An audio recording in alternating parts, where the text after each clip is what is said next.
and I'm here to recruit you.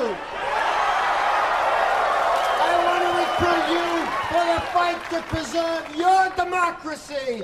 Brothers and sisters, you must come out. Come out to your parents. Come out to your friends, if indeed they are your friends. Come out to your neighbors. Come out to your fellow workers. Once and for all, let's break down the myths and destroy the lies and distortion. Harvey Milk, politician, social activist, and revolutionary. In an era where homosexuality was politically and culturally disdained, Milk sought to make a change. He became the first gay man to be elected to public office in California. Through his position in the city council, Milk was able to change the political policies regarding homosexuals. His work in the government and his later assassination proved him to be a cultural icon for the gay rights movement. His legacy is still remembered and celebrated to this day. Harvey Bernard Milk grew up in Woodmere, New York, to William Milk and Minerva Carnes. Both were middle-class Lithuanian Jews. As a kid in school, Milk was known as the class clown and was well-liked. He played football and sang in the opera at his high school. In his yearbook, his picture was accompanied by his nickname, Glimpy Milk, and the quote, "And they sing women are never at a loss for words." During his teens, he personally acknowledged his homosexuality but kept it a secret. After graduating high school in 1951, he attended New York State College for Teachers and received his degree in mathematics. Milk also served in the Army during the Korean War. He held many different jobs in New York after the war, changing and moving when he got bored. Before the 1970s, America had very strict policies on homosexuality. Laws prohibited same-sex behavior. Consequences included misdemeanors or felonies. Before 1973, the American Psychiatric Association had classified homosexuality as a mental disorder. In California, homosexuality had been illegal up until 1975. During the 1970s, though, gay pride movements across America began to increase.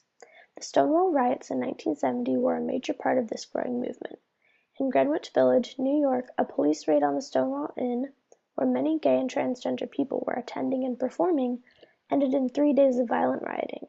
The Stonewall riots were a catalyst for the gay rights movement, resulting in the first gay rights organizations, including the Gay Liberation Front. The 1970s also brought the repealing of many laws directed towards gays, including anti-sodomy laws, in multiple states across the country. Increased gay rights activity generated a backlash in parts of the country. In 1976, Robert Grant founded the Christian Voice, an attempt to publicize his anti-homosexual stance. In addition, the former Miss Oklahoma beauty pageant winner Anita Bryant attempted to repeal a gay rights ordinance in Florida. Sparking intense debate, this discussion brought more attention to the gay rights movement. Gay rights supporters responded to her actions by throwing a pie in her face. California became a hotspot for gays in the 1970s. San Francisco's Castro district in particular became very popular. In 1969, it had the most gay people per capita in the country. Because of this, Milk and his partner at the time, Jack McKinley, moved to San Francisco along with thousands of other gay men and opened Castro Cameras there. This store became a popular meeting place during Milk's campaigning. Around this time, Milk became more involved in politics. He became very upset with the legal discriminations that were used against him. Milk stated, "I finally reached the point where I knew I had to become involved or shut up." Milk ran for office multiple times before winning a seat on the San Francisco Board of Supervisors in 1973. Milk wanted to achieve equality for all.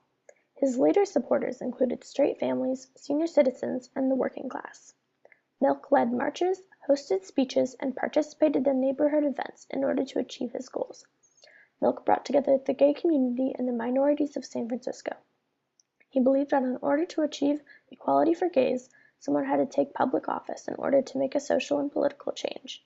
During his campaign, he encouraged young closeted gays to come out and was quite successful. One of Milk's most famous quotes was, "You've got to give them hope." In his speech, Milk explained that gay youth around the country needed hope to come out and show their pride. Milk's sponsoring of a civil rights bill for gays in California was one of his greatest achievements. It outlawed discrimination because of sexual orientation. Mayor Moscone passed it enthusiastically. The only proposition to the law was from Dan White, who later assassinated both Milk and Moscone. Milk's defeat of Proposition 6 also known as the Briggs Initiative, was another great achievement. John Briggs, a former candidate for the governor of California, created Proposition 6. It proposed that no homosexuals or homosexual supporters would be allowed to teach in public schools. Milk showed up at every event Briggs hosted and campaigned very strongly against it. He won support from celebrities such as Jane Fonda and from Jimmy Carter and Ronald Reagan.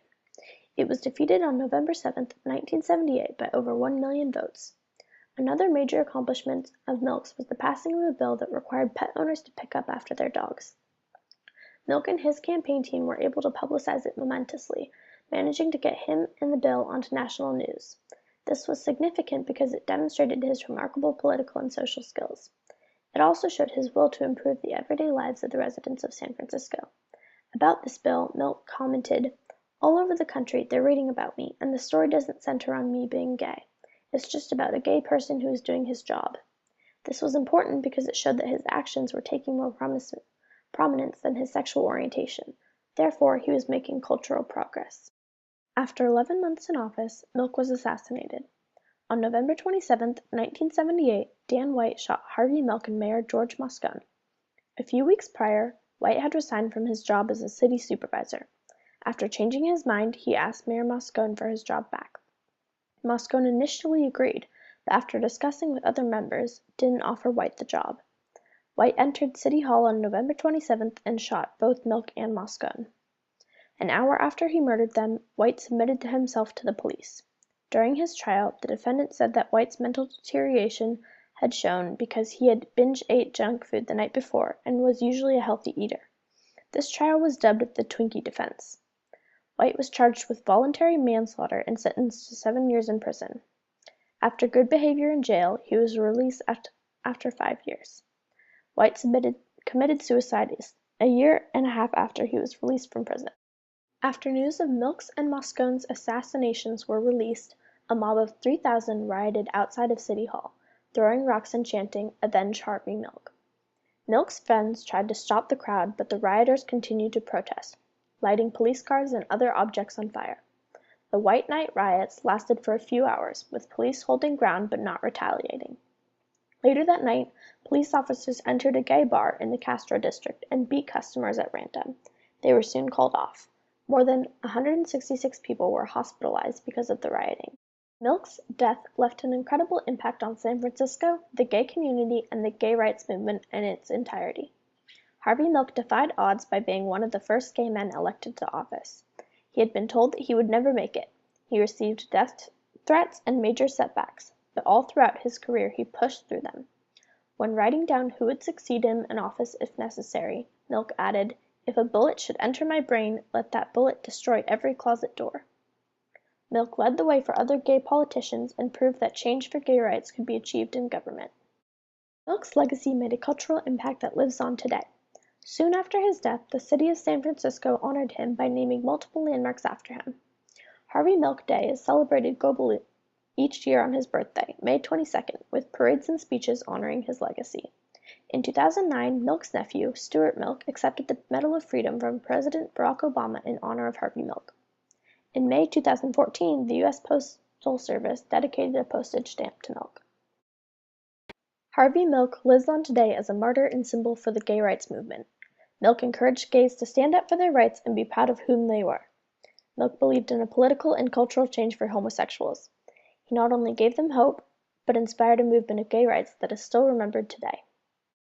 The S's give up. I know that you cannot live on hope alone, but without it, life is not worth living. And you've got to give them hope.